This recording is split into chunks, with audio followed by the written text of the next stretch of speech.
随着大门缓缓开启，卡斯莱公爵家族正式登场。次子利西安萨斯和三子拉斯佩尔带着年幼的妹妹比比，这阵仗确实不一般。这种气场让在场的贵族们都安静了下来，不愧是守护北境屏障的家族。不过人群中很快传出了疑问：怎么没见到那位传闻中的长子雷蒙？听说他才15岁就已经在北境独当一面了，看来今天这种社交场合对他来说远没有家族重任重要。大家都在感叹，雷蒙年纪轻轻就这么可靠，简直是帝国和平的定海神针。再加上公爵家的魔石生意大获成功，现在的卡斯莱家族简直是如日中天，就连小女儿比比穿的裙子都成了名媛们讨论的焦点。这做工连京城的贵族都比不上。虽然他不是公爵亲生的，但看着灿烂的笑容，谁能不把他捧在手心里疼爱？可就在这一片赞美声中，有人提到了雷蒙的那位未婚妻，也就是蒂塔尼亚公主。比起刚才那位受宠的小姐，这位公主的名声简直跌到了谷底。大家都说她除了那张脸，性格简直烂透了。甚至还有传闻说，只要雷蒙跟别的女人多说一句话，他就会发疯杀人，甚至还想用自己的血做迷魂药。大家都在私下议论，雷蒙今天之所以没露面，恐怕就是为了躲着他吧。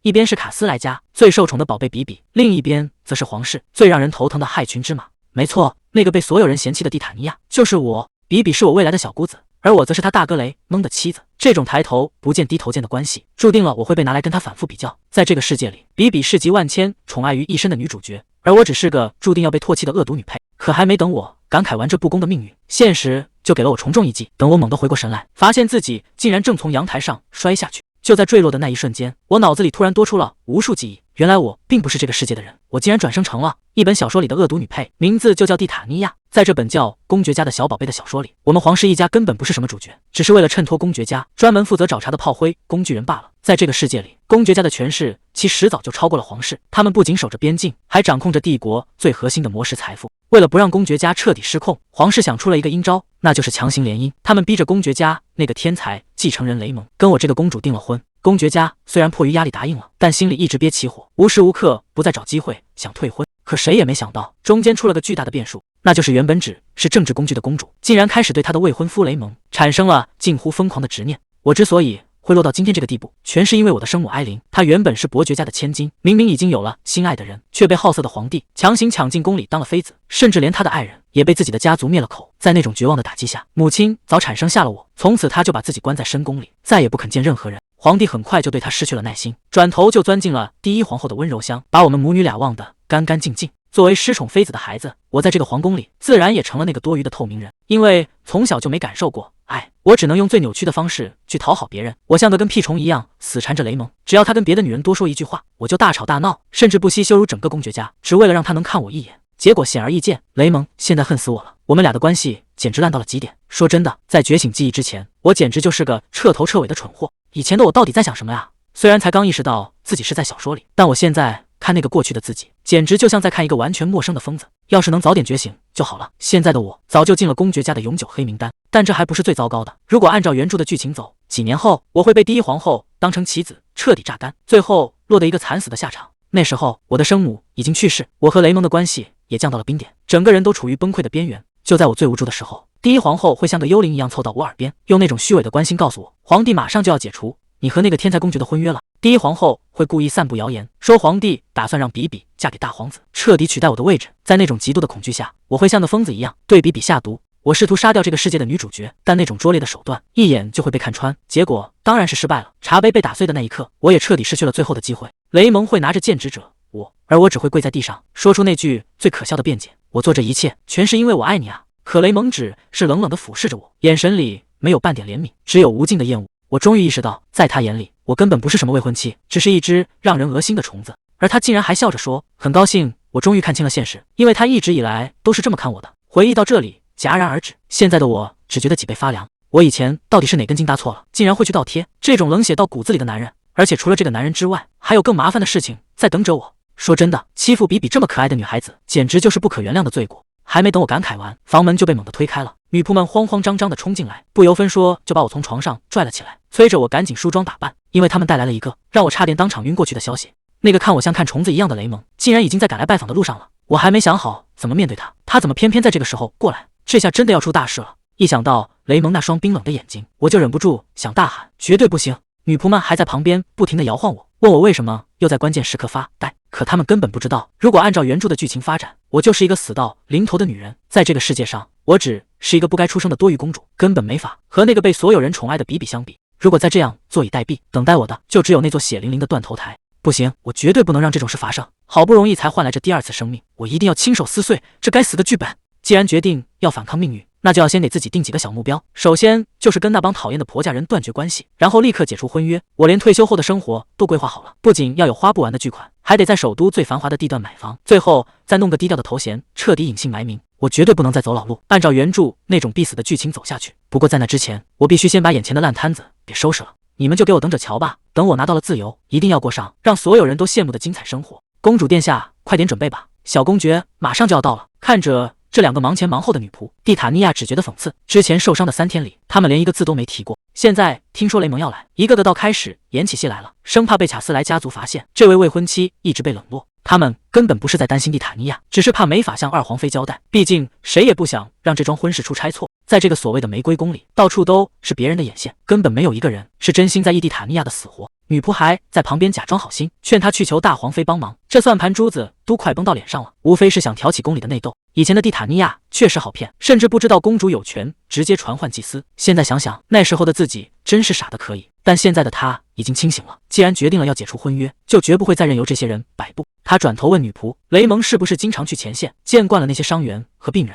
女仆愣愣地说是。蒂塔尼亚却露出了一个自信的笑。既然她见惯了病恹恹的人，那肯定没见过生病也这么漂亮的，所以根本不需要什么祭司，她就要这样去见雷蒙。这下轮到女仆们傻眼了，她们拼命拦着蒂塔尼亚，说绝对不能就这样去见客人。蒂塔尼亚却一脸无辜的反问：“刚才不是你们说的吗？就算生病了也一样漂亮。”这就是报应，谁让他们平时总用这种话来给原主洗脑？现在终于搬起石头砸了自己的脚。女仆还想垂死挣扎，说应该展现出最完美的一面。蒂塔尼亚直接把话堵死：“难道你们是觉得我现在很丢人？”她甚至故意大声嚷嚷：“难道是雷蒙根本就不喜欢我？”吓得女仆们赶紧摆手否认，生怕这顶帽子扣下来。看着他们低声下气的讨好，蒂塔尼亚心里只觉得好笑。他们哪是在担心他啊，只是怕他被雷蒙退婚，自己没法向主子交代罢了。蒂塔尼亚现在根本不在乎，甚至觉得如果雷蒙能主动退婚，那简直是帮了他一个大忙。随着侍从的一声通报，那位传闻中的小公爵终于到了。这一刻他已经等了很久。雷蒙带着一身寒气走进房间，那副高高在上的样子确实很有压迫感。两人就这样静静地对视着，谁也没有先开口，空气仿佛在这一刻凝固了。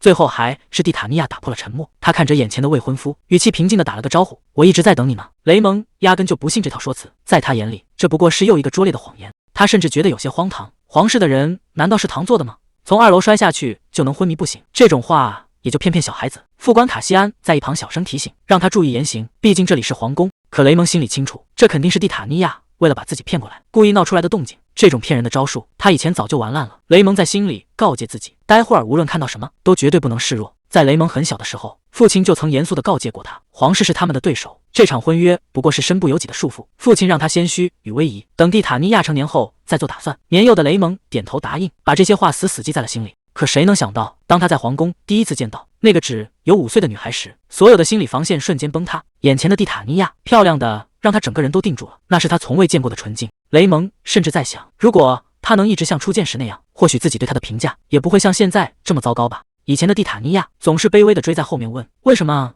你最喜欢的不是我？在那场生日宴会上，雷蒙只是按规矩和别人跳了支舞，这位公主就彻底崩溃了。以前她只会发大小姐脾气，可那天她表现得非常绝望，甚至当众拉着她表白，说自己最喜欢的人就是雷蒙。看着他这副样子，雷蒙却只能保持冷漠，因为他是未来的公爵继承人，家族的责任让他根本没法回应，所以他才更不明白，眼前这个冷静到可怕的女人，到底还是不是那个曾经满眼都是他的公主。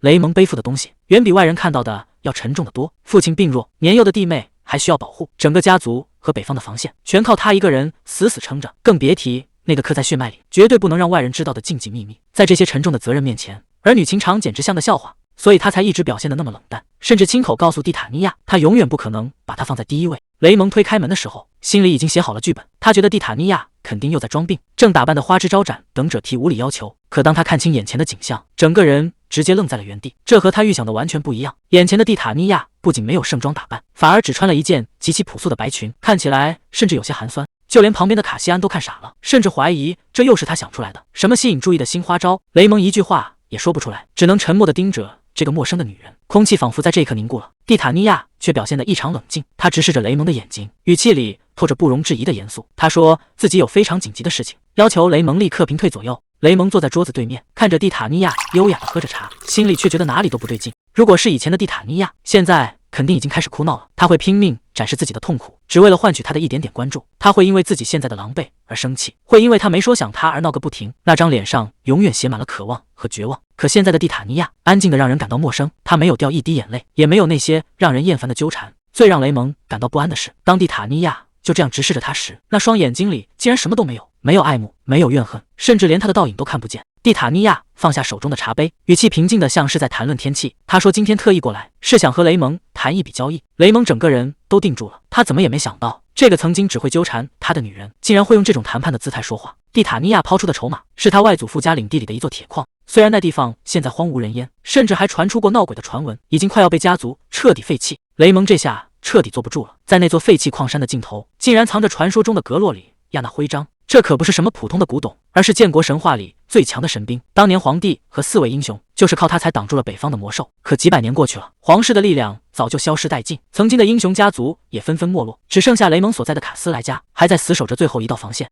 现在的屏障已经快撑不住了。如果蒂塔尼亚说的是真的，那这枚徽章就是全人类最后的救命稻草。雷蒙所在的卡斯莱家族为了守住那道防线，一直在暗中收集古代英雄的武器，这是他们家族最后的底牌。可这个秘密，皇室的人绝对不可能知道。蒂塔尼亚到底是从哪听说的？雷蒙一下子变了脸，他直接拔出长剑，冰冷的剑锋就抵在蒂塔尼亚的脖子上，他的声音冷得像冰渣子。你到底想要什么？蒂塔尼亚公主面对随时能要命的武器，蒂塔尼亚连眼皮都没抬一下，这种反应根本不是那个胆小爱哭的公主能做出来的。雷蒙的剑已经抵在了蒂塔尼亚脖子上，他想知道这位公主到底在玩什么把戏。真正的目标那当然是退婚，拿钱再搞套房，然后彻底消失在这个皇宫。可惜这些大实话现在一个字都不能说。蒂塔尼亚换上一副职业假笑，既然这位年轻的公爵从来不做没好处的买卖，那就干脆把这场交易变成一份让他无法拒绝的贿赂。毕竟在绝对的利益面前，谁还会去在意他到底是不是那个疯公主？蒂塔尼亚随口提起了公爵家次子最近得到的一件宝贝，那是一把像红茶一样鲜红的剑。他一边喝着茶，一边漫不经心地说起那场生日宴，还有那颗作为回礼的红流石。雷蒙一言不发，只是静静地听着。在别人眼里，这或许只是一场公平的交易，但对于一个极力躲避社交的人来说，这太反常了。蒂塔尼亚笑着看向他，所谓的名贵宝石，不过是用来转移视线的幌子，而真正的真相马上就要藏不住了。费尽心思演了这么一出戏，其实是为了掩盖一个惊天秘密。雷蒙所在的公爵家竟然得到了一把传世神兵，这把名为弗兰伯格之怒的圣剑，是建国神话中的远古武器，蕴含着足以焚尽一切的火元素之力。在原著的剧情里，这把剑本该属于雷蒙的弟弟利西安萨斯。公爵家现在对外宣称，这只是一把普通的魔剑，全是因为皇帝的监视无处不在。作为守护结界的重臣，他们的一举一动都太扎眼了，如果突然亮出这种级别的杀气，绝对会招来杀身之祸。所以他们才联手演了这出戏，用一颗昂贵的宝石成功转移了所有人的视线。为了掩护那把神兵，公爵家甚至不惜让雷蒙制造丑闻，只要他在舞会上闹出动静，就没人会注意到利西安萨斯手里的新剑。在原著的剧情里，蒂塔尼亚因为雷蒙跟别人跳舞而大闹一场，却根本不知道这正是雷蒙想要的。现在看来，那颗红流石出现的时机刚好就是换了新剑的时候。蒂塔尼亚放下茶杯，似笑非笑地看着眼前的男人，原来只要价码合适，你什么戏都能演啊！我明明是带着礼物来见你，你却突然对我拔剑相向，这可真是让我太伤心了。雷蒙沉默了很久，最终还是收起长剑，为自己的无礼低头道歉。他死死盯着眼前的女人，眼前的蒂塔尼亚简直像个假货。到底是谁能让一个白痴发生这么大的转变？你是因为发现我不再好骗，所以才感到措手不及吧？蒂塔尼亚慢悠悠地喝了口茶。如果你真的想知道答案，就去玫瑰宫2楼的阳台找那棵最高的树。自从我的头在那棵树上撞了一下，看世界的角度就变得完全不一样了。其实我很想告诉他真相，我是带着前世记忆的，而且还知道你们全家未来的命运，但这种话说出来，估计会被当成疯子关起来吧。雷蒙显然没心思听这些玩笑话，他很清楚，我既然没有把神兵的事捅出去，肯定是为了达成某种交易。既然我手里握着公爵家最需要的筹码，那这场谈判的主动权就彻底落到了我的手里。你到底想要什么？现在只是个开始，还没到狮子大开口的时候。我放下茶杯，语气平淡的开了口。玫瑰宫里的那些仆人，我看着很不顺眼，明明主人都受伤了，他们却连一点责任感都没有。这种吃里扒外的东西，是时候该清理一下了。蒂塔尼亚开出的条件很简单，他只要2个人，一个绝对忠诚的骑士和一个手脚麻利的女仆，但这2人必须有个共同点，那就是既能救人，也能随时取人性命。随着茶杯碎裂的声音，他的眼神里透着一股狠劲，这可不是在开玩笑，而是他保命的底牌。看着这一幕，卡西安整个人都傻了，他甚至开始怀疑这位公主是不是真的疯了？难道就因为从2楼摔下去撞到了那棵树，整个人就能发生这种基因突变？他甚至想去研究一下那棵树是不是什么传说中的神木，不然怎么解释一个疯子突然变得这么有压迫感？雷蒙在一旁没有说话，但他心里清楚，这场交易的主动权已经彻底落到了这个女人手里。卡西安听完这个要求，整个人都愣住了。蒂塔尼亚要的不是普通的仆人，而是一个忠诚的骑士和一个贴身女仆。最关键的是，这两个人必须既能救人，也能杀人。难道他以前表现出来的愚蠢，全都是演出来的？如果真是演戏，那这个女人的城府也太可怕了。卡西安甚至怀疑，是不是有人易容成了公主。雷蒙却摇了摇头，皇室血脉受光明神祝福，任何黑魔法都无法伪造他的身份。这意味着，眼前的蒂塔尼亚确实是本人，但他到底经历了什么，才会变成现在这副深不可测的样子？你最好接受我的提议。蒂塔尼亚语气平静，却带着不容拒绝的压力。既然大家手里都有对方的把柄，还有这层婚约当掩护，与其当敌人，不如合作，拿个双赢。雷蒙却没那么容易放松警惕，他怀疑这个女人是想利用公爵家的势力去吞掉整个皇室。看着眼前这个从容的女人，雷蒙突然想起以前那个哭着说爱她的公主。蒂塔尼亚似乎看穿了他的心思，笑着给出了最后的定心丸。放心吧，我没打算利用婚约来逼婚，更没打算纠缠你，因为现在的我对你已经完全没兴趣了。雷蒙沉默了很久，他意识到蒂塔尼亚提出的交易已经超出了他能决定的范围，必须立刻去见家主。雷蒙还没反应过来，远处就传来一阵剧烈的破碎声，紧接着是女仆惊恐的尖叫。雷蒙猛然想起蒂塔尼亚临走前留下的那句话，他说为了表示诚意，要提前送他一份礼。原来这就是他所谓的诚意，直接在公爵府里大闹一场，逼着雷蒙不得不尽快做决定。为了不引起别人的怀疑，蒂塔尼亚打算在所有人面前继续扮演那个无可救药的疯女人，所以不管他现在砸得有多凶，闹得有多大，都请不要太惊讶，因为这只是他为了掩盖真实目的而精心准备的一场表演。房间里全是瓷器碎裂的声音，蒂塔尼亚正肆无忌惮地发泄着，这种大闹一场的感觉简直比任何事都要痛快，尤其是看到这些曾经看不起他的人，现在只能卑微的求饶。既然你们说我生病了也最美，那就让你们见识一下什么叫彻底的疯狂。满地狼藉的房间里，只有他一个人在享受这场闹剧，哪怕在别人眼里，他现在就是一个彻头彻尾的疯子。看着这些被吓坏的仆人，蒂塔尼亚只觉得讽刺，因为这一切都是他们自找的。当初他从阳台摔下去的时候，根本没有人在意真相，甚至连问都没人问一句。在那座冰冷的皇宫里，皇子的感冒永远比公主的重伤更重要，连唯一的医生都要先去给哥哥看病。他曾经天真的以为，只要自己受了够重的伤，那个身为皇妃的母亲就会来看他一眼。可现实却给了他一记响亮的耳光，一点小伤根本换不来母爱。既然2楼的高度还不够，那就只能尝试更彻底的毁灭了。他不断安慰自己没事的，只要再坚持一下，母亲一定会注意到他。可还没等他做好心理准备，门外就传来了仆人粗鲁的呵斥声，责怪他又要闹出什么乱子。就在这最混乱的时刻，腐朽的栏杆终于彻底断裂，蒂塔尼亚就这样坠向了地面。这场所谓的意外，其实是仆人们长久以来的轻视，亲手酿成的恶果。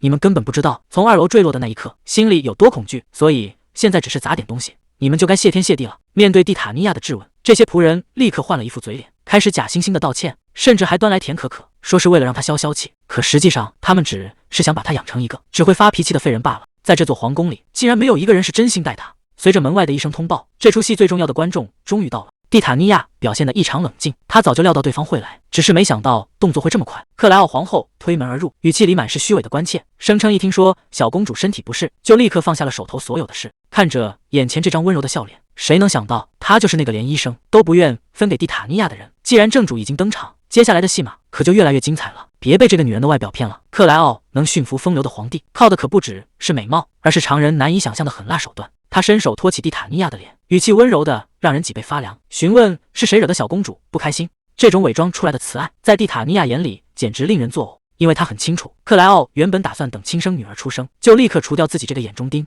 只是因为这个女人再也无法生育，才改变主意，要把她当成一枚好用的妻子。克莱奥张开双臂，示意蒂塔尼亚靠近他的怀里，这个看似温暖的拥抱，其实是在无声的宣告，在这个皇宫里，只有他才是唯一的掌控者。克莱奥笑得越温柔，蒂塔尼亚就越觉得恶心，这种虚伪的关怀背后全是算计。为了不让对方起疑，他故意装出一副恋爱脑的样子，问克莱奥，要是雷蒙觉得他变丑了怎么办？克莱奥果然愣了一下，显然没料到他会问这种蠢问题。蒂塔尼亚知道，如果不给出一个合理的解释，对方绝对不会罢休，于是他开始深情表演，说自己一直以为真正的爱情是不看外表的，所以才敢在雷蒙面前展示最狼狈的一面。他甚至还编了一套感人的说辞，说希望雷蒙能透过痛苦看到他最美的一面。这番话听起来漏洞百出，但在克莱奥眼里，这正好符合一个被爱冲昏头脑的蠢货形象。克莱奥的真面目终于藏不住了，他一边抱着蒂塔尼亚，一边开始明目张胆地带节奏。他竟然说雷蒙之所以会生气，是因为蒂塔尼亚落水后的样子太狼狈，丢了未婚妻该有的体面。听听这叫什么话？差点丢了命的受害者，竟然成了那个犯错的人。蒂塔尼亚心里很清楚，这女人是想让他产生负罪感，好让他以后只能乖乖听话。既然你想演戏，那我就陪你演到底。蒂塔尼亚故意装作不安地问，那我该怎么做才能让雷蒙消气呢？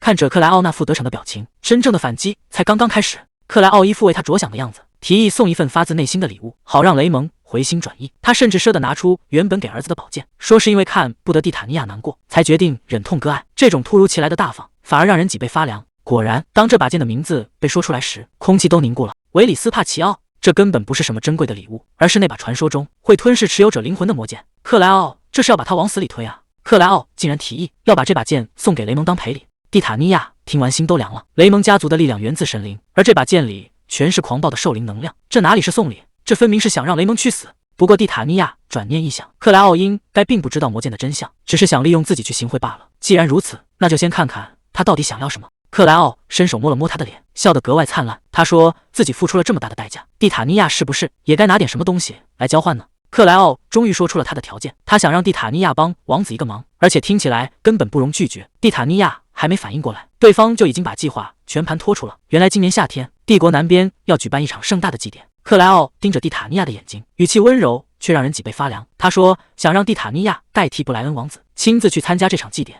皇妃开口就是让蒂塔尼亚去参加祭典，这哪里是商量，分明是已经挖好了坑。蒂塔尼亚瞬间看穿了对方的算计，这种祭典要去最偏远的神殿，来回起码得折腾1个月。现在皇太子的位子还空着，皇妃舍不得让亲儿子离开权力中心，更不想让他去外面喂魔兽。毕竟大皇子和二皇子争斗的凶，他这个没背景的女儿就是最好的挡箭牌，只要能保住儿子的前程，皇妃根本不在乎他的死活。皇妃这算盘打得真响，就算这次死里逃生，下次肯定还有更危险的坑等着他。可蒂塔尼亚反而笑了，这哪是火坑，这分明是老天爷送来的机会。身为一个连大门都出不去的公主，这趟远门就是她梦寐以求的自由。不过戏还是得眼足，她故意装出一副害怕的样子，说路太远还有魔兽。皇妃果然上钩了，不仅笑他胆子小，还搬出未婚夫雷蒙来压他。蒂塔尼亚表面上乖乖点头，心里却在冷笑，真以为雷蒙能解决所有问题。既然皇妃这么想把他送走，那他就顺水推舟，这皇宫他是一天也不想待了。皇妃临走还不忘补一刀，说要找祭司帮他治伤，好让他看起来更体面一点。蒂塔尼亚一走出视线，就恨不得把这几个字撕碎。这老狐狸总能精准踩在他的雷点上，还美其名曰这是女人的本分，真是听得人火大。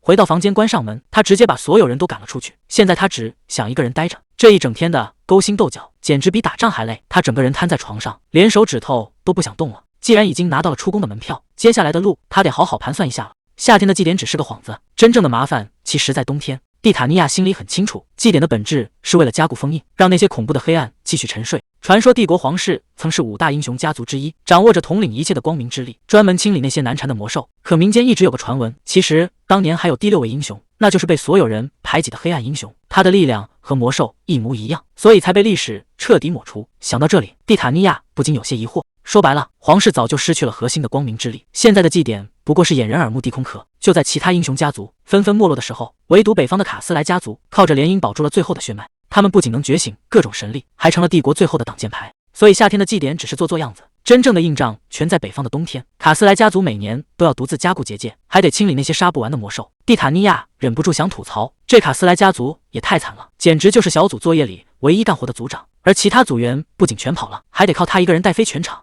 蒂塔尼亚突然意识到一个严重的问题，如果去参加冬日祭典，就意味着要在卡斯莱家住上一整周，整整7天都要待在那，还不如直接杀了他。他在床上痛苦地滚来滚去，这种社交压力简直要了命。冷静下来之后，那种被全世界抛弃的孤独感瞬间涌上心头。在这个危机四伏的皇宫里，他连一个能说真心话的盟友都没有。他真的好想回家，好怀念以前和爸爸妈妈坐在一起吃晚饭的日子。那时候虽然平凡，但至少是温暖的。可现实只有冰冷的宫殿和数不尽的算计，既然退无可退，那接下来到底该怎么做？雷蒙的小心思被父亲当场拆穿了，他竟然在正式汇报之前偷偷跑去矿山确认了情况。父亲盯着他，步步紧逼，你是在担心那个鲁莽的未婚妻撒谎，还是怕我会因此责罚他？雷蒙嘴上说着是为了严谨，可面对父亲的质问，他却一句话也反驳不出来。难道真的是因为愧疚吗？一直以来他都觉得蒂塔尼亚是个累赘，只会给自己惹麻烦，可现在看来事情好像完全不是这样。这个一直被他瞧不起的女人似乎真的变了。父亲的语气变得异常严肃，那座废弃矿山的主人可是皇帝的走狗，私自闯入，万一被抓住把柄，整个家族都会陷入被动。雷蒙只能低头认错，毕竟这次行动确实太冒险了。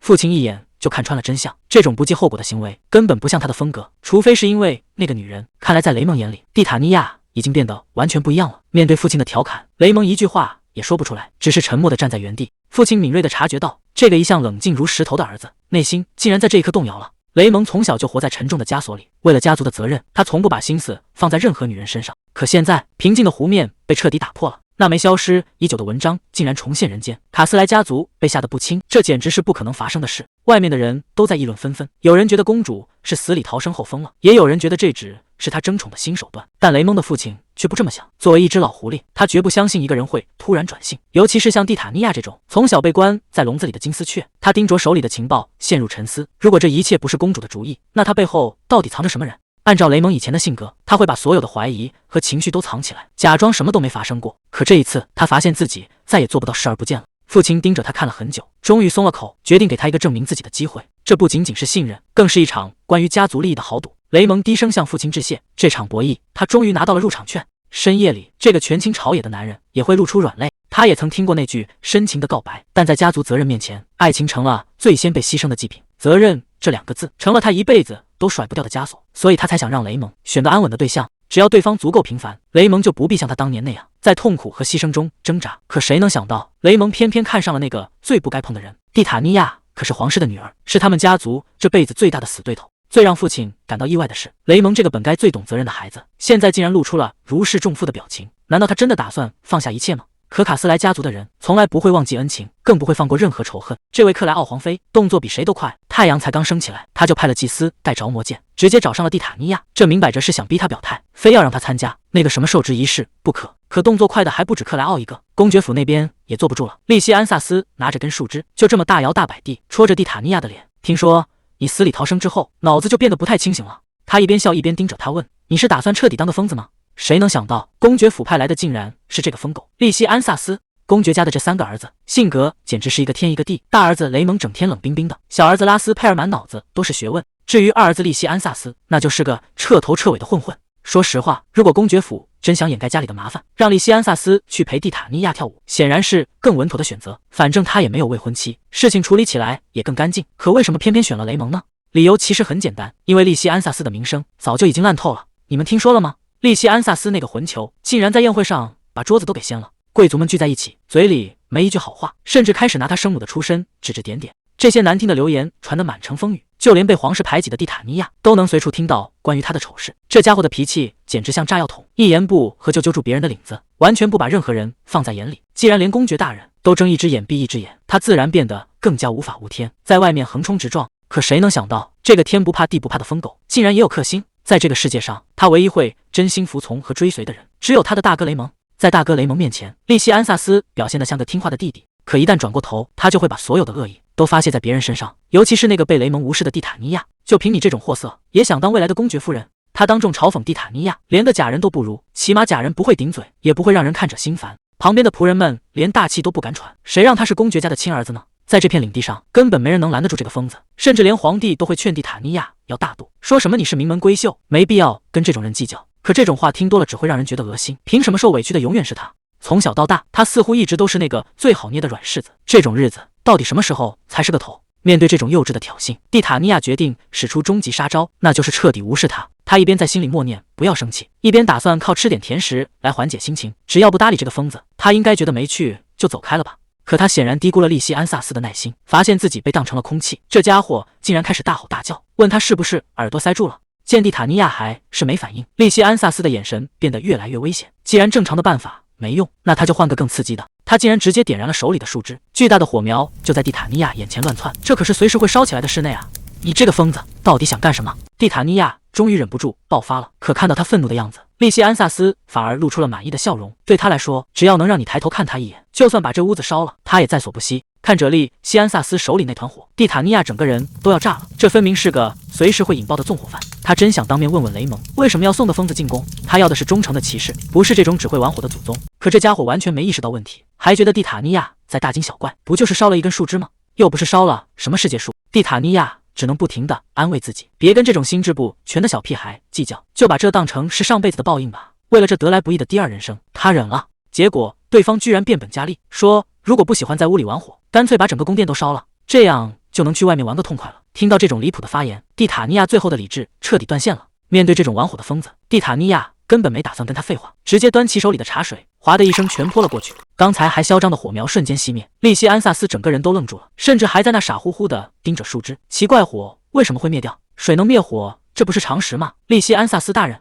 蒂塔尼亚这番话简直是杀人诛心，他像看白痴一样看着对方，直言如果这一幕被外人看到，大家都会觉得公爵家的人没脑子。还没等对方反应过来，他又开始阴阳怪气的装柔弱，说自己大病初愈，实在受不了这种惊吓，在室内玩火这种事传出去，简直是皇室的笑话。看着利西安萨斯那副吃瘪的样子，蒂塔尼亚心里别提多痛快了，对付这种不讲理的家伙，就要比他更不按常理出牌。利西安萨斯显然被吓到了，甚至怀疑蒂塔尼亚是不是吃错了药，为什么突然对他这么客气？可蒂塔尼亚心里清楚，眼前这个看起来只会胡闹的疯子，在不久的将来真的会火烧皇宫。只要他的宝贝妹妹受到一点威胁，他就会彻底失控，变成一个杀神，在皇宫里大开杀戒。这种恐怖的火焰力量分为3级，红色只是入门，蓝色才是足以毁灭一切的终极形态。这种力量一旦觉醒，除了同等级的高手，根本没人能拦住他。这种逆天的天赋，为什么偏偏给了一个无可救药的小混混？蒂塔尼亚慢条斯理地放下茶杯，语气平静的让人脊背发凉。他问利西安萨斯，是不是公爵派他来确认自己疯没疯？刚才还不可一世的利西安萨斯，这下彻底慌了神，连说话都开始变得结结巴巴。可蒂塔尼亚根本没打算放过他，接着又抛出一个重磅炸弹，问他是不是想在皇宫里搞纵火实验。利西安萨斯气得大吼大叫，我为什么要烧掉皇宫啊？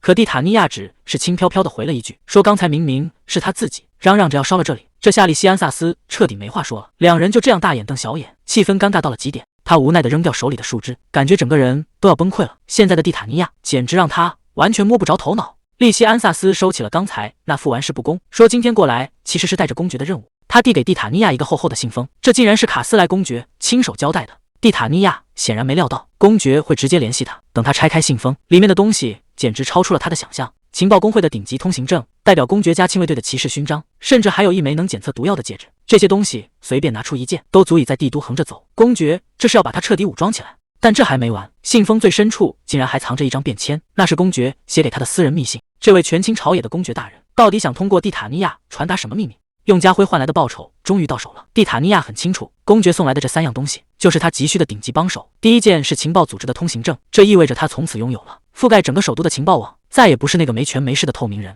第二件是公爵领的正规骑士勋章，这说明对方会派来真正的护卫，而不是像利西安萨斯那样整天只知道乱来的疯子。最后是一枚能辨别毒药的戒指，看来公爵连精通药理的专家都帮他提前物色好了。看着桌上这些被磨损的旧物，他心里更有底了。公爵绝不会随便送些没用的垃圾，这些东西越旧，就说明派来的人越有经验。可当他翻开最后一张字条，上面的话却让人脊背发凉，我会一直盯着你的。这到底是公爵的承诺，还是对他最后的警告？蒂塔尼亚并没有表现出任何不安，反倒是旁边的利西安萨斯坐不住了，他完全想不通公爵为什么要送出这么贵重的礼物。面对他的疑惑，蒂塔尼亚只是淡淡的回了一句，你最好还是别知道太多。比起公爵的意图，他更关心这些东西怎么用。他熟练地指着桌上的卡片，询问帮手什么时候到，甚至连佣金是否包含在内都清清楚楚。这让利西安萨斯大吃一惊，他没想到这位公主竟然这么懂行。得到肯定的答复后，蒂塔尼亚露出了满意的微笑，对他人的嘲讽和家族的荣耀，他根本不在乎，只要能换来实实在在的权利。那个所谓的家徽丢了也就丢了，在外人眼里那是至高无上的家徽，但在蒂塔尼亚看来，这东西简直就是催命符。现在的皇室早就把神力当成了传说，甚至在极力掩盖它的存在。如果这时候出现一个拥有神力的人，皇室的合法性就会荡然无存。真到了那个时候，他不仅保不住家徽，恐怕连命都要丢掉。更何况他根本没有神力，就算皇族血脉有觉醒的可能，以他现在的年纪也已经太迟了。既然这东西留在手里只会招来杀身之祸，不如把它送给更有用的人，所以他才决定把家徽交给公爵，用来加固北方的屏障。虽然在公爵府的人看来，这位公主的行为简直不可理喻，但这却是他能想到的唯一的活路。请转告公爵，蒂塔尼亚对他感激不尽。明明只是最简单的礼貌，利西安萨斯却被这句话定在了原地。他怎么也想不到，那个传闻中一无是处的公主，竟然会有这种让人无法直视的气场。公爵把送货的任务交给了利西安萨斯，这让他心里100个不乐意。为什么要给那个卑微的女人送礼？他甚至觉得那些说公主变了的人全都被骗了，这肯定只是他为了活命演的一场戏。可公爵接下来的话却让他彻底傻了眼。你的哥哥在见过公主之后，整个人都变得魂不守舍，连那个冷血的哥哥都被动摇了。利西安萨斯终于意识到，这位公主恐怕比他想象的要危险得多。利西安萨斯心里很清楚，哥哥雷蒙是他唯一可以追随的人，也是家族最完美的继承人。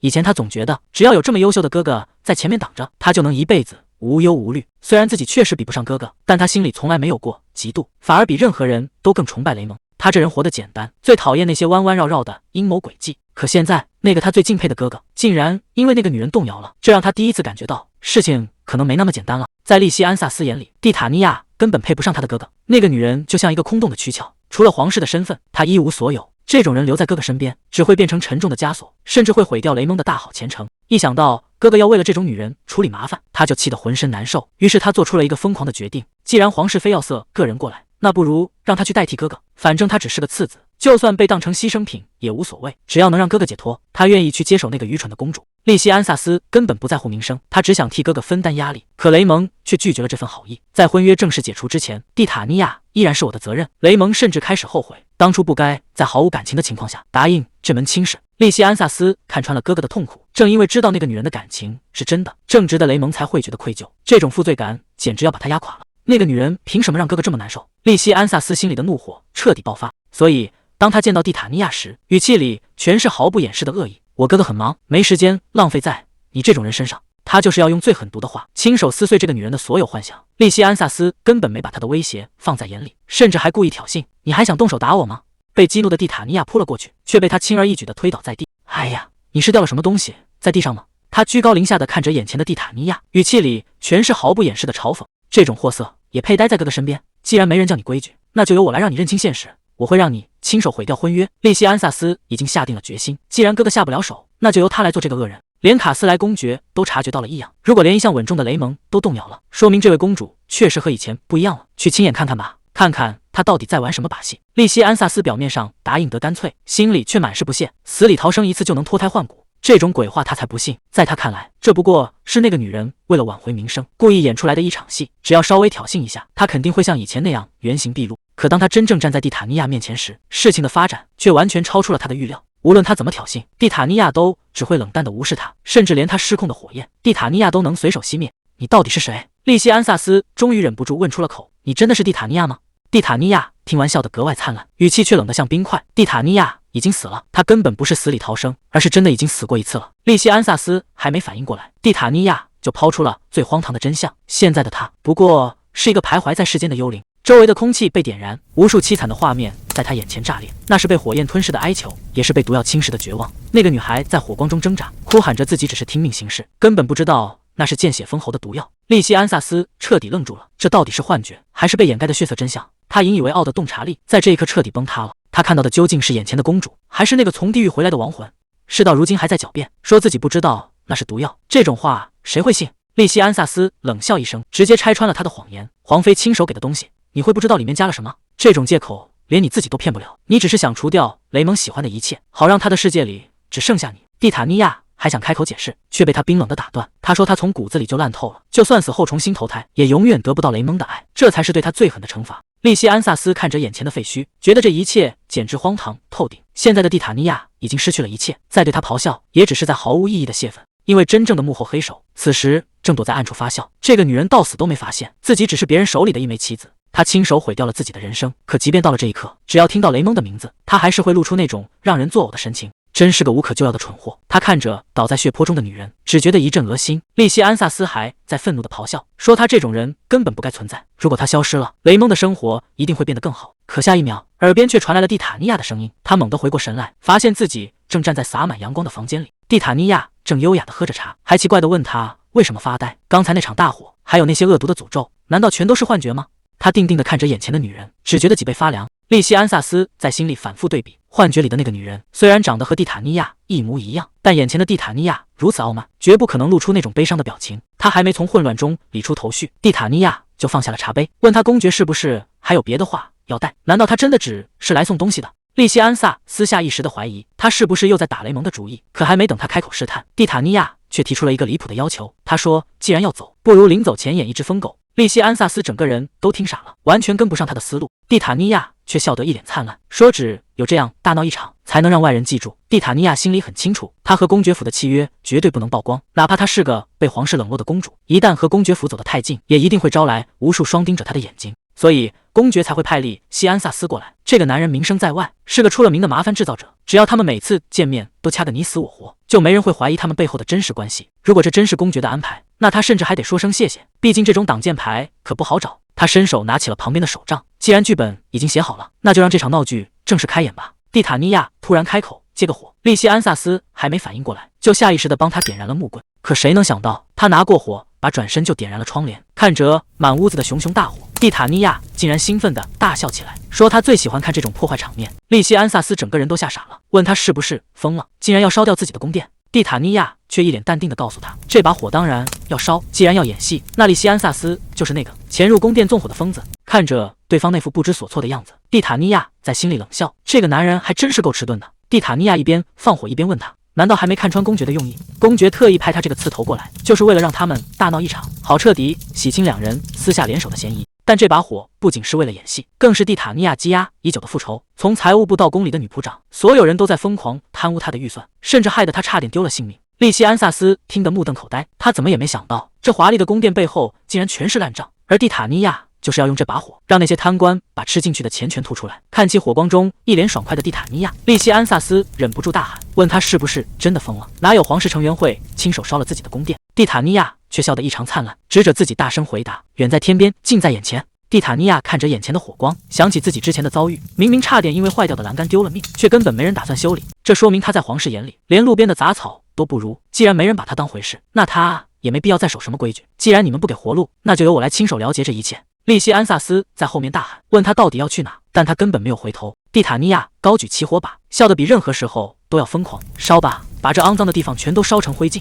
在这座玫瑰宫里，8成的仆人是派来监视他的间谍，剩下的人则忙着中饱私囊，甚至连花园里的名贵花种都被他们偷走换成了杂草。这么多年来，没有一个人对他有过怜悯，更没有一个人向他伸出援手。既然所有人都在欺负他，那他也没必要再忍下去了。蒂塔尼亚举起火把，笑得比火焰还要张狂。他要让这些背叛者全都尝尝他受过的痛苦。宫殿瞬间陷入一片火海，仆人们惊恐地四处逃窜，有人在尖叫，有人在怀疑是利西安萨斯干的。利西安萨斯看着眼前的废墟，又看向那个站在火光中的女人，他终于意识到，这个公主比他想象的要狠得多。利西安萨斯一把抓住他的肩膀，大声质问他是不是疯了，这种玩火的行为简直是在找死。蒂塔尼亚却露出一抹神秘的微笑，他当然不想死，这把火烧得越旺，他接下来的计划就越稳妥。他早就想好了借口，既然前几天才刚死里逃生，那这次火灾完全可以推给宫殿的年久失修。但这只是掩人耳目的第一步。蒂塔尼亚凑到他耳边低声交代，等宫殿重建的时候，一定要让公爵偷偷派人进来，帮他挖一条通往宫外的秘密地道，这才是他真正的目的。用一场火换一个逃生的机会，简直太划算了。就在仆人们急匆匆赶来的时候，蒂塔尼亚瞬间切换了状态，他用力推开眼前的男人，两人的疯狗戏码现在才算正式开演。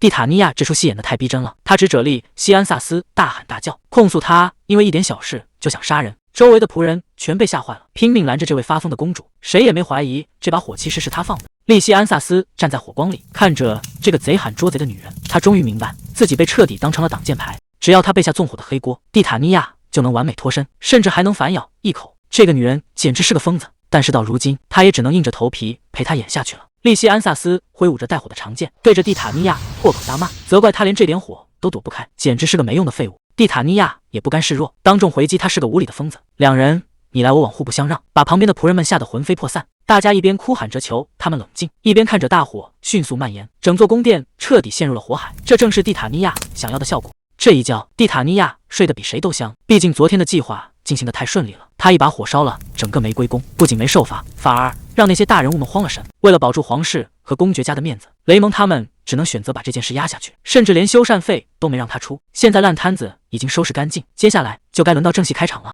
这就是传说中的魔剑维里斯帕奇奥，刚才光顾着演戏，竟然忘了把这烫手山芋甩给女主角。那个克莱奥皇妃绝对是故意的，明知道他平时根本见不到雷蒙，还非要送这种招摇的东西，这哪是什么赏赐，分明是给他的无声警告，让他在接下来的典礼上放聪明点。现在这件危险品就砸在手里了，必须得想个办法处理掉。可这把剑长的也太显眼了，想偷偷卖掉换钱都行不通，到底该怎么把它弄走呢？虽然公爵家会出钱修宫殿，但蒂塔尼亚心里清楚，这笔人情债已经欠得够多了。他手里其实还攥着一张底牌，就是这把能看穿谎言的魔剑。虽然他会吞噬使用者的理智，但他手里有格洛里亚那徽章，正好能完美压制铸剑里的魔兽。至于造个假货去糊弄皇后，想都别想，那位皇后的眼睛可毒着呢，只能拿真家伙去硬碰硬了。为了保险起见，蒂塔尼亚打算先试用一下这把魔剑，他觉得只是稍微接触一下，应该出不了什么大乱子。可剑刚拔出来一半，他就开始动摇了。这东西看着挺温和的，甚至让他产生了直接上交的念头。谁知道下一秒，整把剑突然爆发出刺眼的光芒，半空中竟然还跳出了欢迎字样。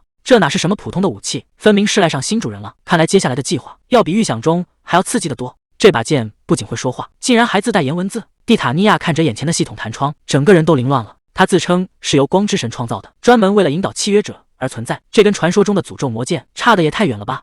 更离谱的是，他说自己现在只开启了一半功能，想要完全解锁，就要靠蒂塔尼亚手里的格洛里亚那徽章。看着这把剑热情过头的样子，蒂塔尼亚陷入了沉思，这货真的靠谱吗？还没等他反应过来，魔剑竟然直接发出了邀请，问他要不要现在就开始认主仪式。面对魔剑的认主请求，蒂塔尼亚拒绝得非常干脆，他可不想跟这种来路不明的东西扯上什么契约关系。可这把剑竟然开始装可怜，还威胁说如果不完成仪式，他就只能发挥出2成的威力，甚至爆料说他早就被后台登记了。原来是因为他和那位大人的关系，才被系统判定成了共有契约者。这下可好，想赖都赖不掉了。更离谱的是，这把剑所谓的恐怖传说，竟然只是针对外人的营业面孔，对自家人那是相当的热情。看着剧情彻底跑偏，蒂塔尼亚直接瘫在地上，这哪是什么神兵利器，分明是个甩不掉的大麻烦。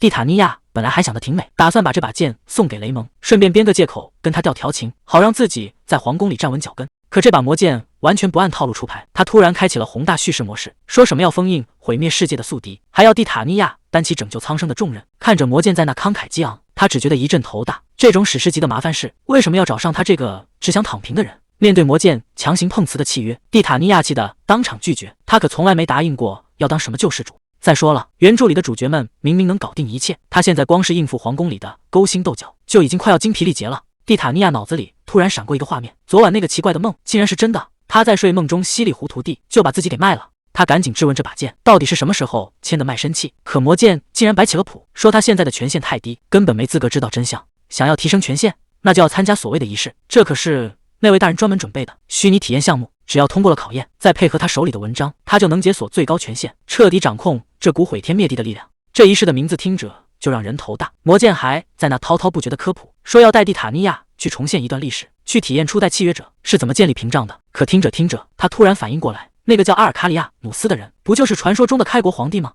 这哪是什么虚拟体验，这分明是要他去复刻皇帝的伟业，难度直接从新手村跳到了地狱级，这谁顶得住啊？看着这把烫手的魔剑，蒂塔尼亚决定当场摆烂，他甚至想把剑直接送给反派，自己宁愿去当个恶意，也绝对不想去拯救什么世界。这下轮到魔剑崩溃了，他在那疯狂刷屏哀求，求这位契约者千万别放弃，毕竟像他这么好骗的可真不好找了。魔剑还在那拼命推销，说这任务其实没那么难，只要找几个厉害的队友组队就行。可蒂塔尼亚一句话就让他彻底破防，他说自己在这个世界根本就没有什么朋友和家人，这下好了，直接把组队通关的路给堵死了。更要命的是，如果这次挑战失败了，蒂塔尼亚就会永远困在潜意识里，变成一个醒不过来的植物人。听到这儿，他连1秒钟都不想多待了，这种拿命去赌的买卖，谁爱干谁干，他只想赶紧跟这把破剑说再见。眼看契约者要跑路，魔剑彻底急了，在那大喊大叫地球关注，说自己其实又全能又帅气，求求他千万别把他扔在这儿。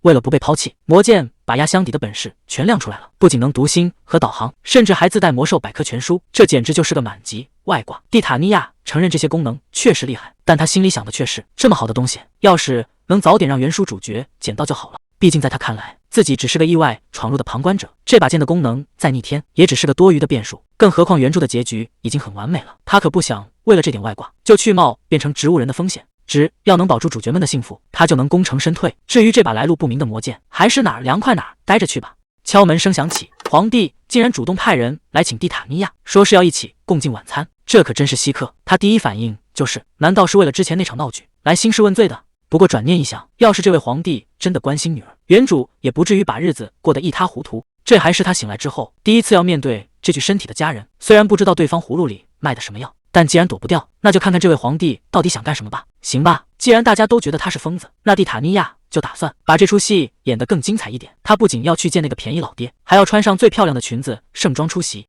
蒂塔尼亚终于踏入了这道门，这不仅是一场晚宴，更是他翻盘的战场。皇帝看着迟到的女儿，语气里听不出责备，反而觉得她生完病后变稳重了。蒂塔尼亚故意用最客气的称呼去试探，果然对方更吃撒娇那一套，上一秒还在客客气气行礼，下一秒就露出了灿烂的笑容，甜甜的喊了一声父皇。谁能想到呢？这张完美的笑脸背后，全是他对这个不负责任皇帝的嫌弃。皇帝这副慈父的面孔演得可真像那么回事，明明生病时一次都没来看过，现在却把他当宠物一样哄着。蒂塔尼亚心里很清楚，皇帝之所以不追究他迟到，可不是因为心疼女儿。大皇子布莱恩到现在还没露面，原来这才是真相。如果不放过迟到的蒂塔尼亚，待会就要连那个宝贝儿子一起罚。果然，母亲今天也没有出现在这座冰冷的皇宫里，除了算计，根本找不到半点真心。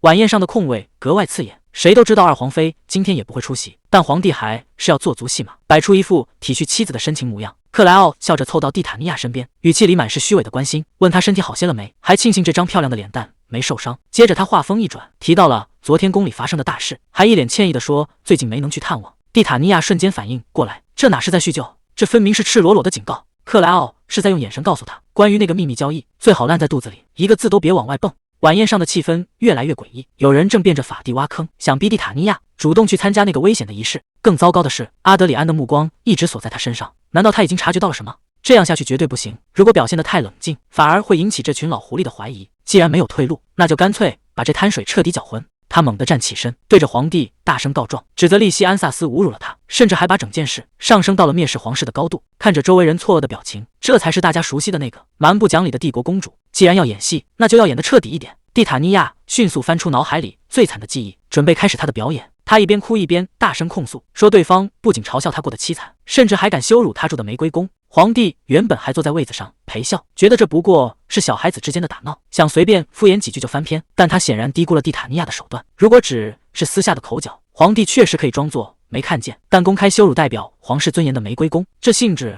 可就完全变了。玫瑰宫可不只是个住处，它代表的是皇室的脸面，说这里破烂，就是在当众扇皇帝的耳光。皇帝这人最在乎面子，尤其是面对强势的公爵家，他绝不可能咽下这口气。看着哭个不停的蒂塔尼亚，皇帝虽然觉得烦躁，但话已经说到这份上了，他必须得表个态。既然嫌这里破旧，那就用最顶级的规格重新翻修，要让所有人都闭嘴，看谁还敢瞧不起皇室。蒂塔尼亚表面上感激涕零，其实早就看穿了一切。皇帝根本不敢直接找公爵算账，只能用这种方式找回点自尊心。不过这正合他意，动动嘴皮子就让皇帝心甘情愿地掏钱修房子，这波博弈他才是最后的赢家。这一招不仅让蒂塔尼亚拿到了实惠，还顺便给皇帝立了个大度的人设，简直是双赢。可房子一开工，装修期间住哪成了个大问题，周围的人已经开始各怀鬼胎地帮他出主意。就在这时，克莱奥皇妃竟然主动站了出来，邀请他去自己的寝宫暂住。这种老狐狸怎么可能平白无故献殷勤？他每一步都在算计自己的利益，绝对没安什么好心。不过蒂塔尼亚也没打算退缩，既然躲不过去，那就干脆利用他，在皇帝面前再演一出好戏。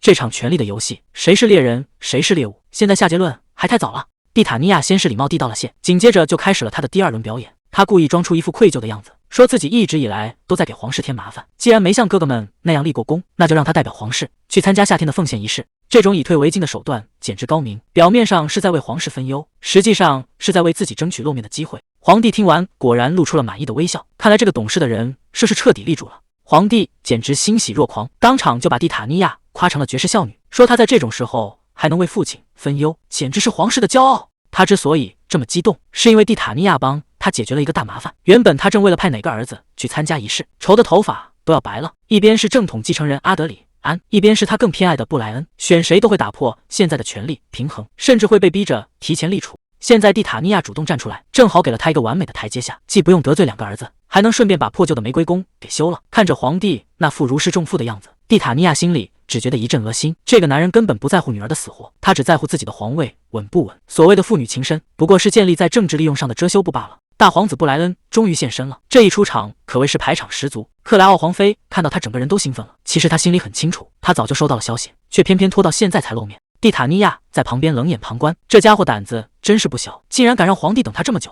紧接着，几个侍卫抬着一头巨大的野猪进场，布莱恩一脸得意地宣称，这是特意为父皇猎来的寿礼，嘴上说着祝父皇长寿，实际上全是演给别人看的戏码。这出大孝子的戏，他演的倒是挺投入。看着皇帝对着布莱恩一顿猛夸，蒂塔尼亚在旁边简直要听不下去了。这个当爹的简直是被偏爱蒙蔽了双眼。布莱恩不仅晚宴迟到，甚至还把血淋淋的猎物直接扔在桌上，这种极度失礼的行为，皇帝竟然一点都不生气。蒂塔尼亚敏锐地闻到了一股酒气，瞬间就看穿了真相，这家伙刚才肯定是在哪喝的烂醉，然后随便猎了只野猪腿跑回来演戏。可笑的是，布莱恩还在那吹嘘是自己亲手刺中的，而皇帝竟然还一脸自豪，觉得这个儿子真是勇猛过人。其实皇帝之所以这么偏心，是因为他骨子里对公爵家有着深深的自卑，所以他才疯狂迷恋这种所谓的武德，觉得只有布莱恩这种性格强势的人才配当他的继承人。但他根本不知道，布莱恩的剑术全是用来讨好他的表演。那头野猪分明是别人帮他猎杀的，这父子俩一个真敢演，一个也是真担心啊。皇帝还以为布莱恩真的武力值爆表，甚至能跟公爵家的人一较高下，但他根本不知道，这个大皇子连个最弱的小魔兽都抓不住。这场建立在谎言上的狂欢，到底还能维持多久？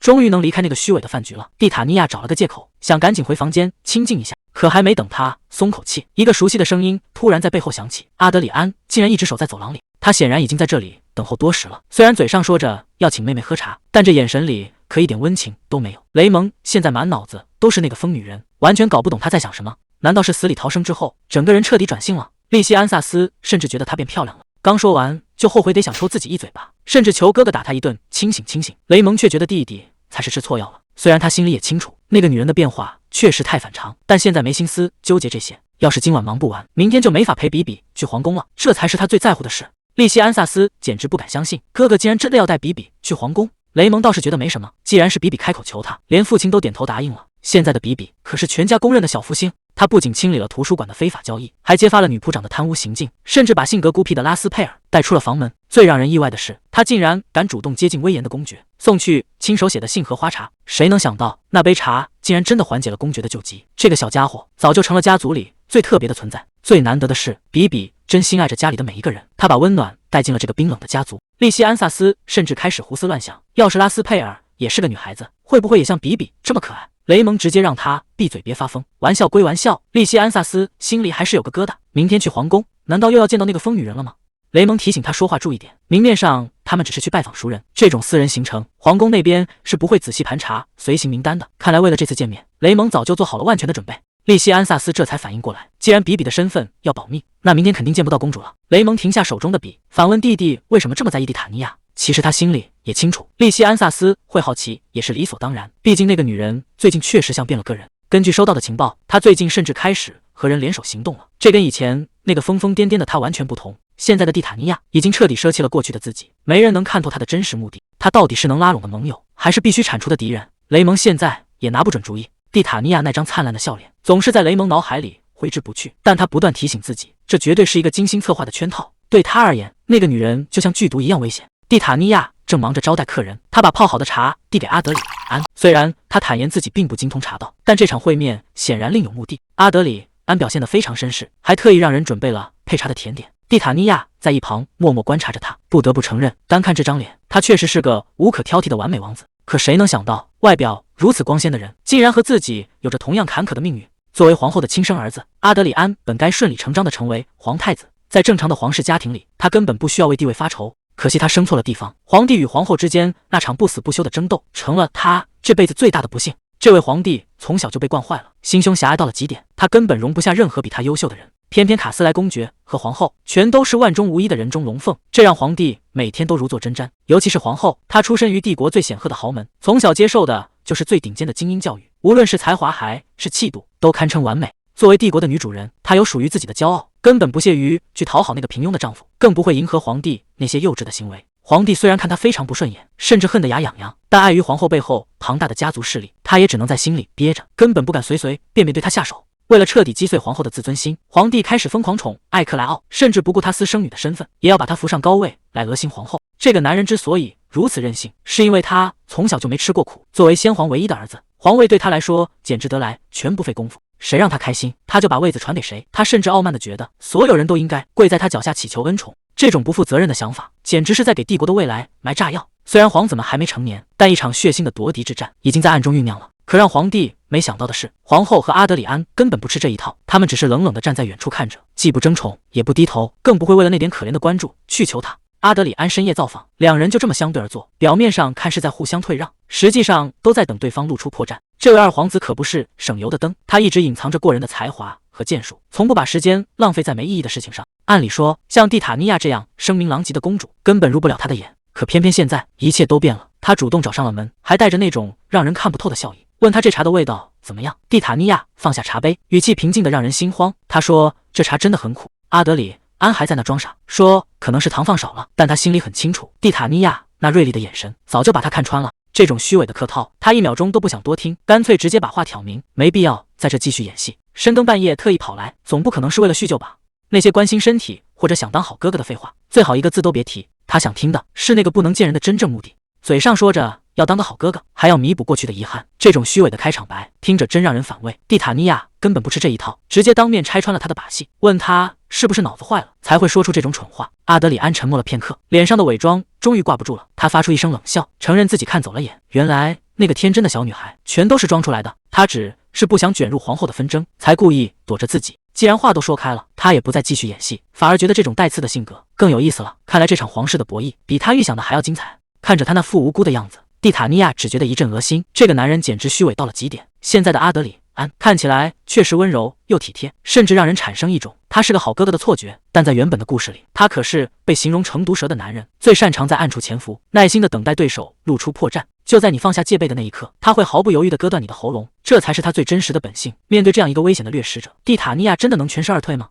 阿德里安漫不经心地提到，克莱奥皇妃最近心情不错，就因为他答应去参加祭祀典礼，但他没想到蒂塔尼亚竟然也要去。他微笑着提醒蒂塔尼亚，那种地方可一点都不好玩，甚至还带着未知的危险。这显然是在故意套话。他精准地戳中了蒂塔尼亚的痛处，说他身边既没有像样的骑士，也没有任何长辈撑腰，这种处境确实很尴尬。蒂塔尼亚索性直接把话挑明，问他是不是想亲自陪同。阿德里安笑得更加灿烂了，直言只要是他的愿望都会满足。这分明是毒蛇设下的圈套，一步步诱导猎物主动跳进来。蒂塔尼亚明知道这是个陷阱，却已经没有退路了。难道我看起来真的那么蠢吗？为了站在你这边，就去公开得罪克莱奥皇妃？蒂塔尼亚心里比谁都清楚，阿德里安那些所谓的关心，不过是为了达成目的的甜言蜜语。只要带上他一起出发，他就能顺理成章地混进典礼，避开皇妃一直以来的阻挠。这分明是一场各取所需的交易。但是事情真的会这么顺利吗？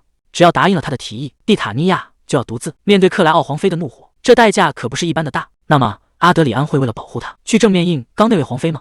答案是显而易见的，绝无可能。这个男人从一开始就没打算把他纳入自己的羽翼之下，他只是需要一个好用的挡箭牌。既然对方只想利用自己，那蒂塔尼亚又该如何反客为主呢？为了那点可怜的利益，阿德里安竟然开始演戏了，摆出一副忧心忡忡的样子，真让人觉得恶心。蒂塔尼亚平静地看着他，问他是否还记得当初他徘徊在生死边缘时，到底有多少人来看过他。事实证明，那时候连一个鬼影子都没有，大家都在等他悄无声息地死掉，现在才来扮演好哥哥，是不是有点太晚了？难道就因为他是皇后的儿子，自己就要对他感恩戴德吗？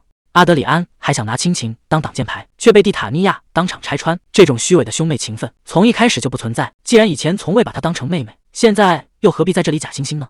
这种虚伪的关心真让人作呕。曾经的蒂塔尼亚只是个渴望爱的孩子，就因为没人拉他一把，他才会被彻底毁掉。如果当初有人能早点出现，事情绝不会变成今天这样。当初我快要死掉的时候，你根本连看都不看一眼，现在看我有了利用价值，你倒开始讲起良心来了。面对这番一针见血的质问，阿德里安一句话也说不出来。过了很久，他才低声说了一句对不起，但这句迟到了这么多年的道歉，真的还有意义吗？阿德里安终于摊牌了，他直截了当地承认，确实是因为蒂塔尼亚最近的表现，才让他开始产生兴趣。毕竟发生了这么多事，现在还要一个个自居，连他自己都觉得这事挺可笑的。他放低了姿态解释说，其实他和母亲在宫里的处境并不好，所以每走一步都必须小心翼翼，生怕出一点差错。不过他也知道，现在说这些话，在蒂塔尼亚听来，恐怕都只是为了开脱而找的借口吧。阿德里安终于露出了真面目，他直截了当地提出，比起那个只会利用人的克莱奥皇妃，选择他当盟友才是明智之举。他一边称赞蒂塔尼亚今天的表现，一边又在暗暗施压，话里话外都在试探，问他是不是真的打算和他彻底为敌。面对这种软硬兼施的威胁，蒂塔尼亚又会做出怎样的选择？深夜的皇宫里，阿德里安正对着窗外的月光出神，他实在想不明白，为了那个叫蒂塔尼亚的公主，真的值得费这么大劲吗？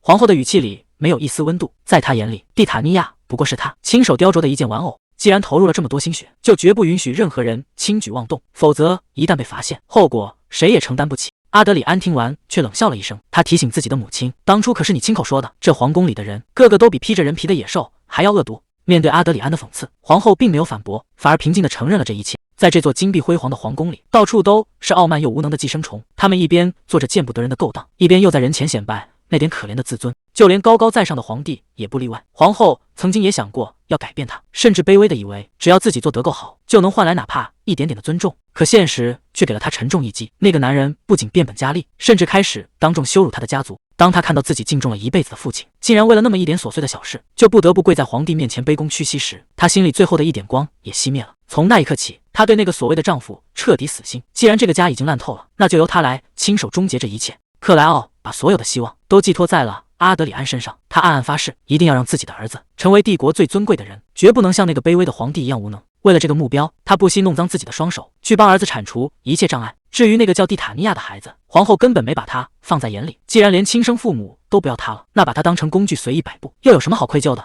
阿德里安看着母亲，他轻声回答，这些事情我全都知道，你嘴上说着那些狠话，其实心里比谁都难受吧。因为你发现自己正变得和那些你最讨厌的人一模一样。阿德里安轻轻握住皇后的手，他心里很清楚，母亲这些年所做的一切恶事，全都是为了给他铺路。可就在今天，当他见到蒂塔尼亚的时候，那种感觉就像是突然停了心跳。看着那个女孩，明明看透了一切，却还要装出一副天真无邪的样子；明明是在刀尖上行走，却还能对着想利用她的人露出微笑。阿德里安在那一刻意识到，看着蒂塔尼亚，简直就像是在照镜子，看着那个同样虚伪又隐忍的自己，他感叹自己至少还有母亲撑腰。可蒂塔尼亚呢？他身后可是一片深渊啊！看着他在那儿无依无靠的样子，他竟然感觉到了一丝愧疚。虽然他也知道这种同情心对自己来说太虚伪了，他轻轻抱住母亲，安抚道：“没事的，我还没弱到会被这种事难住。今天的种种迹象都说明，那个女孩比预想中还要聪明得多。谁知道呢？说不定这次还能捞到什么意想不到的好处。”堂堂皇室图书馆，竟然连一本有用的书都找不到。蒂塔尼亚大老远跑过来，就是为了查清楚那把魔剑的底细。最近发生的事实在太乱了，先是那把怪剑非要强行契约，紧接着阿德里安王子又突然提出要联手，他已经彻底卷进了这场漩涡。蒂塔尼亚最终还是决定了跟阿德里安暂时联手，毕竟单打独斗太蠢了。面对那个难缠的对手，他需要一个能派上用场的盟友。虽然心里还在打鼓，怀疑自己是不是选错了人，但现在没时间犹豫了。他翻遍了整个图书馆，终于找到了一本提到关键线索的书。还没等他看清书里的内容，远处突然传来了动静。那个一直让他牵挂的小身影终于出现了。比比，蒂塔尼亚怎么也没想到，竟然会在迷宫花园撞见比比。这个地方可不是闹着玩的，花园地底下其实关着一群极其凶残的魔兽，那是初代皇帝留下的秘密守卫。以前还能靠光之力量驯服，现在力量消失了，底下的怪物早就彻底失控。只要待在地面上还算安全，可一旦有人误入地宫，那就真的没命回来了。雷蒙和利西安萨斯怎么没跟着？比比居然一个人在这种地方乱晃，蒂塔尼亚实在放心不下，只能偷偷跟在后面。看他那大步流星的样子，简直像个假小子，根本没意识到这里有多危险。结果怕什么来什么，比比脚下一滑，好像踩到了什么不得了的机关，这下麻烦大了。随着一声尖叫，比比脚下的地面竟然直接裂开了。蒂塔尼亚还没反应过来，只能眼睁睁看着他掉进深不见底的地洞。完了，下面可是关着那些失控魔兽的地方。蒂塔尼亚在黑暗中不断下坠，这里难道就是传闻中的地下迷宫？他怎么也没想到，所谓的特殊入口竟然是个陷阱。刚才那下真的差点把他吓个半死，他只能硬着头皮顺着阴森的石廊往前走。可走着走着，他突然发现不对，比比去哪了？独自在幽暗的走廊里走了一段，蒂塔尼亚渐渐看出了这里的门道。虽然道路错综复杂，但所有的路径最终都指向同一个中心。传闻只要到达那里，就能找到通往地面的出口。可真正的麻烦也就在这，因为那个传闻中的迷宫主人此刻正守在中心点等着他，那是连光都照不到的恐怖存在。蒂塔尼亚停下了脚步，前面已经是退无可退的死路了。要回头吗？蒂塔尼亚停在原地，心里那个自私的声音一直在劝他放弃。为什么要为了比比去拼命？就算帝国毁灭，就算世界和平被打破，那又跟他有什么关系？他想起了前世的那场车祸，当时也是为了救一个不相干的小孩，结果却换来自己孤独的死亡。那种被世界抛弃的滋味，他这辈子都不想再尝试第二次。这一次如果死在迷宫里，恐怕连一个为他哭的人都没有。蒂塔尼亚蹲在黑暗中，恐惧像潮水一样要把他淹没。可就在准备转身的那一刻，他还是攥紧了拳头。没办法，谁让比比还只是个孩子呢？好不容易才抓到的一点幸福，如果就在这里结束，那也太窝囊了。但他真的没法丢下那个孩子不管。就在这时，迷宫深处突然传来一声凄厉的尖叫，是比比的声音。蒂塔尼亚猛地回头，最担心的事情还是发生了。在迷宫的最深处，比比已经被逼到了死角。眼前这个巨大的怪物，正是那个让人闻风丧胆的迷宫主人。他喉咙里发出的低吼声，仿佛下一秒就要把眼前的猎物撕碎。比比彻底定在了原地，在绝对的力量面前，任何挣扎都显得那么无力。他只能眼睁睁看着死神步步逼近。现在还有谁能来救救他？就在这千钧一发的时刻，一个不明物体精准砸中了怪物的脑袋。那边那个长得丑不拉几的魔兽，突如其来的挑衅让这只畜生停下了动作。看来救星终于到了。那个在关键时刻挺身而出的，竟然是蒂塔尼亚。比比简直不敢相信自己的眼睛，这位尊贵的公主怎么会出现在这种地方？可现在根本没时间叙旧，因为那只被激怒的魔兽已经转过了头，他彻底放弃了原本的猎物，把所有杀气都锁向了蒂塔尼亚。蒂塔尼亚这下真的把自己推到了悬崖边上。面对眼前的怪物，蒂塔尼亚突然发现了一丝不对劲，这畜生对比和对自己的态度简直天差地别。还没等他细想，魔兽已经带着腥风扑向了比比。住手！蒂塔尼亚下意识张开双臂，死死挡在了比比身前。魔兽的獠牙就在近在咫尺的地方，蒂塔尼亚这次是真的打算拿命去赌了。面对近在咫尺的獠牙，蒂塔尼亚死死护住身后的比比。可奇怪的是，这只凶残的怪物竟然停住了。原来传闻是真的。身为王室成员的他，天生就拥有一种让魔兽不敢冒犯的威压。但这并不意味着危机解除了，反而揭开了一个更残酷的真相。既然怪物不敢动公主分毫，那他从始至终的目标就只有一个，那就是躲在背后的比比。既然这怪物是冲着比比来的，蒂塔尼亚就绝不能做事不管。他一把拽住比比的手，现在唯一的生路就是逃，管不了那么多了，哪怕身后就是索命的死神，他也必须带着这个孩子跑下去。这场生死时速的较量才刚刚开始。狭窄的巷子里只剩下凌乱而急促的脚步声，蒂塔尼亚带着比比拼命狂奔，可身后的魔兽速度快得惊人。从高处看下去，那团漆黑的阴影正迅速吞噬着他们的生路。就在一转眼的功夫，怪物的利齿已经快要碰到他们的后背了。在这种死胡同里，他们真的还能逃掉吗？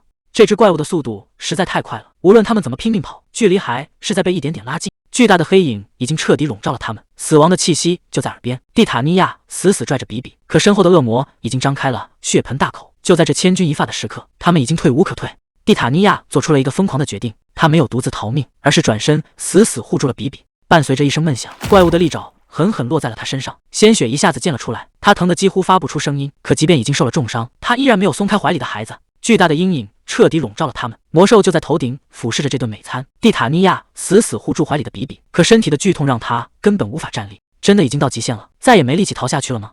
比比带着哭腔小声呼唤着姐姐，他已经彻底吓傻了，只能无助地看着眼前发生的一切。蒂塔尼亚还在死死硬撑，可他现在的状态显然已经到了崩溃的边缘。身后的魔兽发出了低沉的嘶吼，那双充满杀意的目光依然死死盯着地上的猎物，死亡的威胁根本没有消失。鲜血一下子溅满了后背，蒂塔尼亚疼得几乎要晕过去，可他还是死死搂着怀里的比比，任凭剧痛在身上蔓延。比比看着满地的血迹，整个人已经彻底崩溃了，只能哭着喊姐姐的名字。难道是压制魔兽的力量变弱了？不然这家伙怎么会变得这么疯狂？蒂塔尼亚强撑着露出一丝微笑，轻声安慰着怀里的比比，别怕，姐姐没事。比起自己的伤势，他更担心比比有没有被吓到。比比拼命想要堵住伤口，可血根本止不住，他哀求姐姐快点逃跑，别管我了，求你快走吧。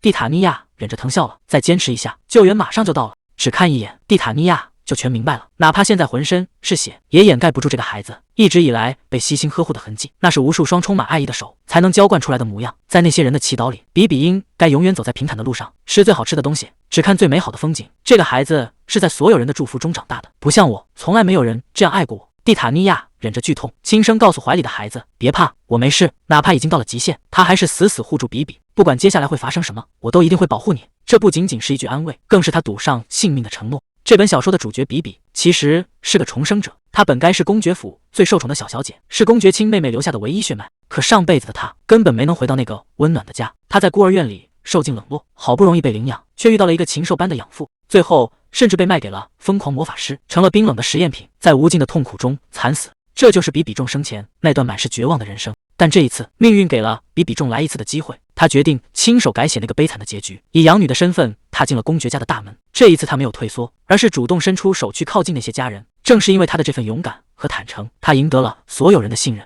曾经那个在黑暗中挣扎的小女孩，终于在爱和温暖中开始了完全不一样的人生。换个角度看，现在的蒂塔尼亚其实一无所有。如果他真的在这时候死掉，恐怕这世上连一个会为他流泪的人都没有。可即便如此，他也觉得无所谓，因为他并不是在这个世界出生的，在那个已经回不去的初始，他曾拥有过最完美的爱。那时候的父母总是告诉他，你是我们最珍贵的宝贝，无论发生什么，爸爸妈妈永远都会站在你这一边，所以一定要挺起胸膛，去走那条你认为正确的路，千万不要留下任何遗憾。正是这份跨越生死的爱，成了他在这冰冷世界里唯一的底气。虚弱的蒂塔尼亚拉住比比，想请他帮自己带个话给母亲。艾琳根本不是生了什么治不好的病，而是一直在偷偷服毒，故意把自己搞得虚弱不堪。艾琳这么做只是为了能找借口留在宫里。他为了保护蒂塔尼亚，把自己困在皇宫这个牢笼里，用这种近乎自残的方式耗尽了整整一生。并不是每一对父母和孩子都能像普通人那样拥有纯粹的爱。在这一世的蒂塔尼亚看来，他或许只是运气不好。这就是我最后的请求了。蒂塔尼亚用尽全身力气叮嘱着，请一定要转告我的母亲，告诉她现在已经可以休息了。他不希望母亲再为了守护自己，继续在那条自毁的路上走下去。比比温柔地应了下来，他会带着这个沉重的秘密去完成对蒂塔尼亚最后的承诺。黑暗中只剩下死一般的寂静，明明已经快要彻底失去意识，蒂塔尼亚却还在安慰怀里的孩子。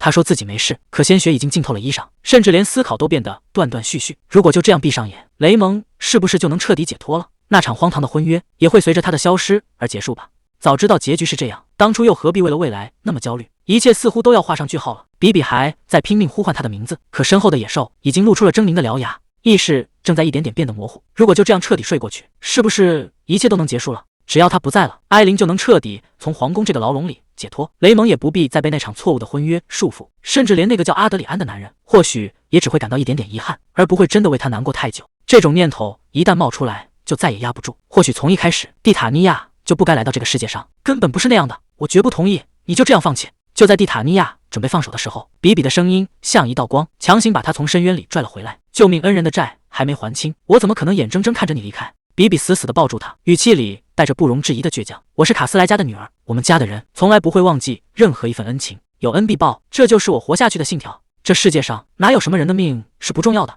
看着比比那父绝不放手的样子，蒂塔尼亚终于明白了，这个孩子无论面对什么都拥有那种不服输的韧性。也许这就是为什么她才是这个世界真正的女主角。看来当初选择救下她真的是这辈子最正确的决定。虽然这一刻觉得很幸福，可意识已经彻底模糊，她真的太累了，只想就这样彻底睡过去。过往的画面飞速闪过，本以为这就是终点，可就在这生死一瞬，一道剑光一下子劈开了黑暗。那个本不该出现在这里的人，竟然真的赶到了，是雷芒。他死死挡在所有危险面前，只要有他在，这场噩梦就该结束了。比比哭着扑了上来，大声喊着哥哥。看来这次悲剧的剧本真的被改写了。雷蒙虽然解决了怪物，但蒂塔尼亚已经撑不住了，他没有任何反应，甚至不知道自己已经死里逃生。雷蒙看清那张脸的那一刻，他竟然脱口而出：蒂塔尼亚公主。契约正式启动了，这不仅仅是重生，更是对命运的公然挑衅。那个神秘的声音在耳边低语，说他还没到凋零的时候，他是黑夜里唯一的曙光。随着契约书被翻开，死亡的记录被彻底抹除，蒂塔尼亚这个名字重新回到了生者的行列。那些被尘封的第一世记忆正在脑海中飞速倒带。神秘的声音说能满足他所有的愿望，是想让时间倒流，还是想登上皇位，把那些看不起他的人全部踩在脚下？甚至只要他点头，那个叫雷蒙的男人就会死心塌地地爱上他。面对这些诱人的条件，蒂塔尼亚却表现得异常冷静。他没有选择复仇，也没有选择卑微的爱，而是问了一个让对方意想不到的问题：如果不签这份契约，又会怎样？如果真的那样做了，蒂塔尼亚的人生会变成什么样？他承认自己对比充满了嫉妒，嫉妒那个被雷蒙深爱着的女孩，嫉妒那个永远站在聚光灯下的宠儿。这种情绪像毒药一样蔓延，甚至让他产生过最可怕的念头：只要杀掉比比，自己就能取代那一切。可就在这一刻，他突然停住了。这真的是他内心深处最想要的愿望吗？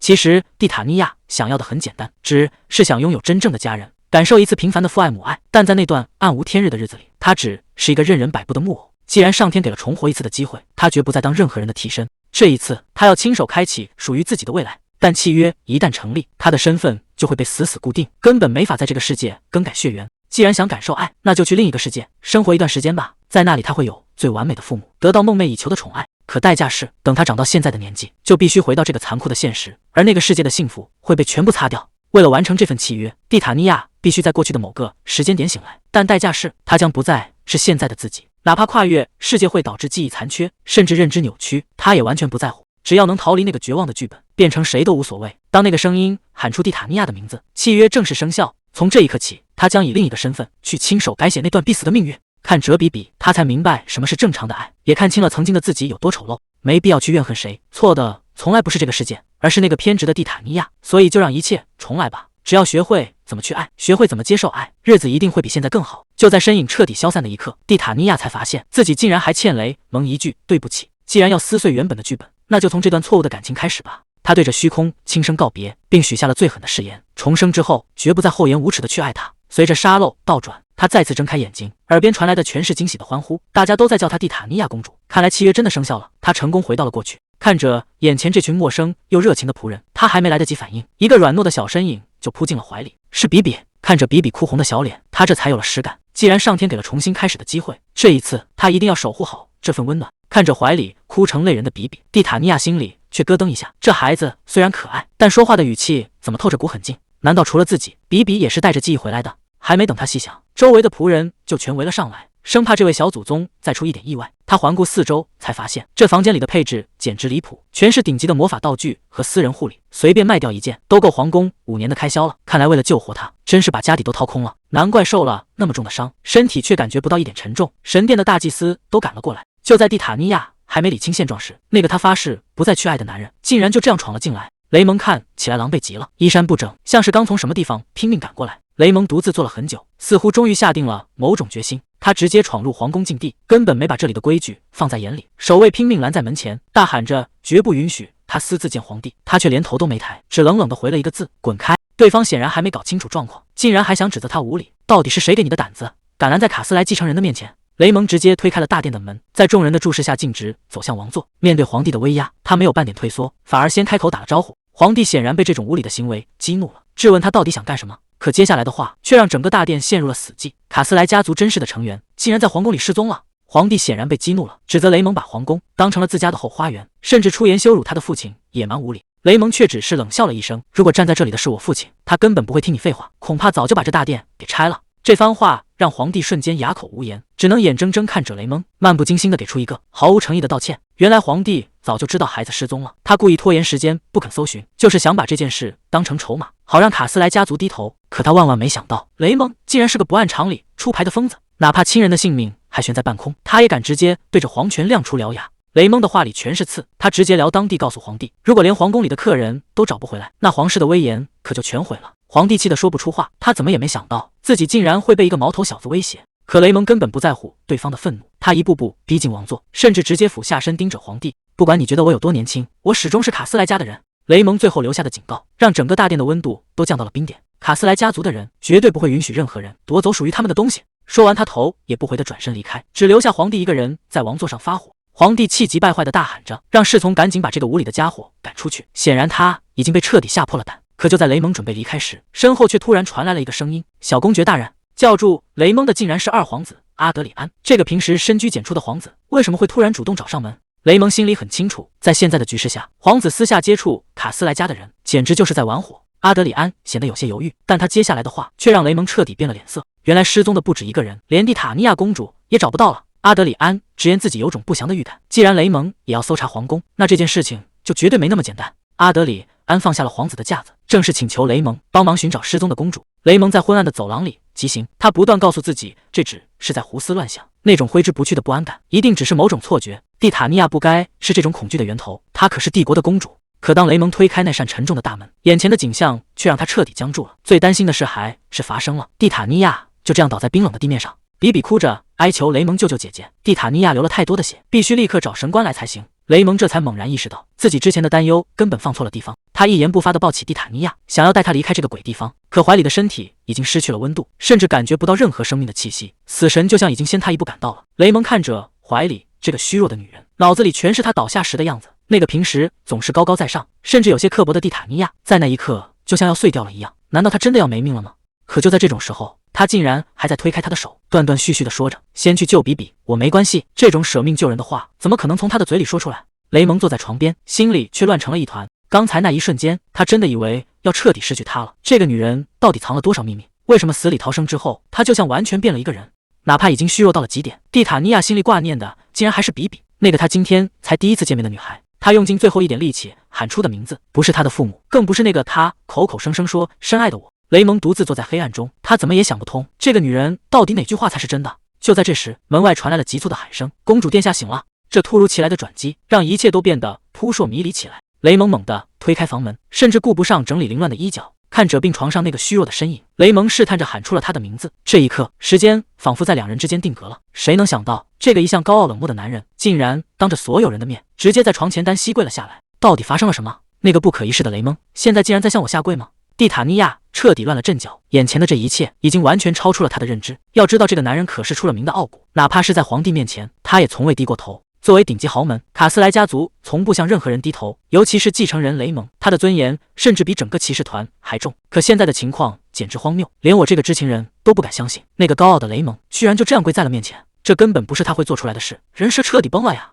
雷蒙低声开口：“蒂塔尼亚公主殿下，感谢您赐予的恩典。”面对这突如其来的大礼，蒂塔尼亚陷入了沉默。我雷蒙以卡斯莱之名向公主殿下致以谢意。这个家族有个死理，有恩必报，有仇也必报。但你给的这份恩情已经重到没法衡量了。雷蒙轻轻执起蒂塔尼亚的手，许下了最沉重的誓言：从这一刻起，卡斯莱就是你的剑，哪怕是死神降临，我们也绝不会让他带走你。看着这一幕，躺在床上的蒂塔尼亚明白了，一切都彻底改变了。卡斯莱家族的家训非常极端，恩情要10倍奉还，仇恨也绝不原谅。只要受害者还没消气，他们的复仇就永远不会停止。这一切根本不合逻辑，这种感觉真的太陌生了。看着雷蒙就这样守在床边，蒂塔尼亚心里酸酸的，甚至有点不知所措。本该冷酷到底的男人，现在却成了最可靠的盾牌。皇宫里传出了质疑声，那个女孩到底是怎么知道迷宫情报的？偏偏是图书馆，那个这辈子都没翻过书的小鬼，居然会去那种地方。他绝不相信这是什么巧合，这背后肯定有阴谋。玛丽，如果你还有嘴的话，就给我老实交代。女仆玛丽吓得语无伦次，只能拼命重复之前的汇报，说蒂塔尼亚公主一直都很迟钝。啪的一声，一记响亮的耳光直接甩了过去。既然你觉得她蠢，那现在的局面你又怎么解释？